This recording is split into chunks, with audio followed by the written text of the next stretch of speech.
All right, today we're demonstrating our fast gas charging system. When you get the fast gas, you get this little kit. The main reason I'm showing this is because this system, to make it inexpensive, does not have a gauge, but it's a very good quality regulator. You can see it says on and off on there. I'm going to turn it all the way to off. I generally turn them both ways just to be sure they're working right. Turn it all the way off. As you can see, this part spins freely from the rest.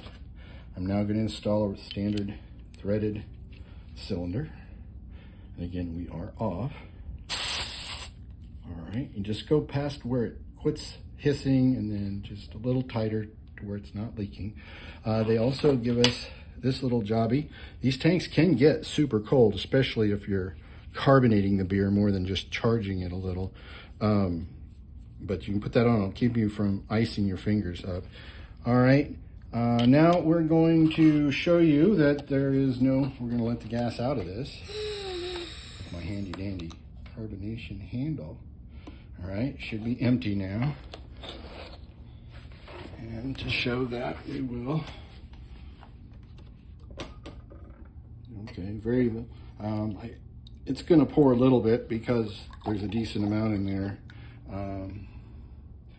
It's kind of hard to demonstrate, but you'll see the volume will pick up quite a bit. It's just coming out lightly there. Now, we're gonna flip it around. We're gonna put our fitting in. I put a little bit of lube, which will come with your fitting on this area. And never too much. If you can see globs of it, it's too much. It should just be a film on there. Then we're going to screw that in here. The wrench also fits this, the hopper helper wrench, but with these big tabs I put on here, I've never really needed it. Just go till it's tight. All right, then we're going to take the fitting, the cap off the fitting. We're just going to hold the unit and just thread the little silver part. Now it's pretty important you go all the way on here. If you just go through a few threads, it can strip them off. So I go all the way till it stops, you know, not super tight, just till it stops. This unit will now spin so you can move it out of the way. Now, without the gauge, we're just gonna, you can feel the sogginess of this. It's loose on the tap there. As soon as you feel that getting tight, you know that CO2 is going in. So you're gonna crack the valve. Going the wrong way. You're gonna crack the valve, which is counterclockwise. You can hear the gas. This has now gotten solid. So you can hear the gas going in. That's plenty. That is plenty to pour beer with. Even with that small amount, I think you'll see. Whoa, okay, see? Just that little bit of gas, and this will pour 3, 4, 5, 6 maybe beers before you would even need to add any more if you ever need to, because generally you're doing this when you're getting kind of low.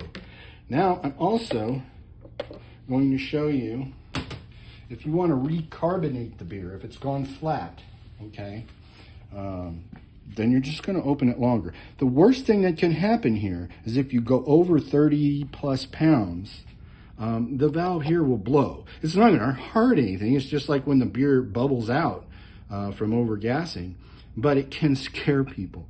So I'm not going to try to make that happen. Maybe I will. Let's just see. We're going to give it more gas. Okay, we're not opening the valve a lot further. We're just letting it hiss. Now you can also, I can tell you this is very cold. If you had no sleeve on it, you wouldn't be able to touch this tank. I'm going to go ahead and open this up more and see. It might blow this. Nope, there we go. I've emptied the entire tank into there now. There was probably only maybe a quarter gallon in there, so it took a lot.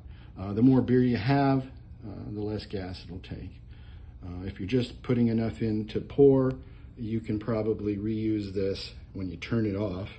Before you take it off, it won't leak out. You can probably use this just to pour with probably 4, 5, 6 times per tank. But for charging, it's going to take most of one. And as you can see now, Lots of gas in there. It's charging the beer. Give it a day or two and it'll get all bubbly. We do recommend that you do remove this fitting. It's questionable, but it's a spring-loaded hopper actuator on there, and I'm just afraid if you keep it sprung all the time, that over time it could wear that spring out, and then your beer would leak. So I take this out when I'm done. If you're just putting gas in, there's no reason to wash it or clean it. It's all nice and dry, and you're good to go.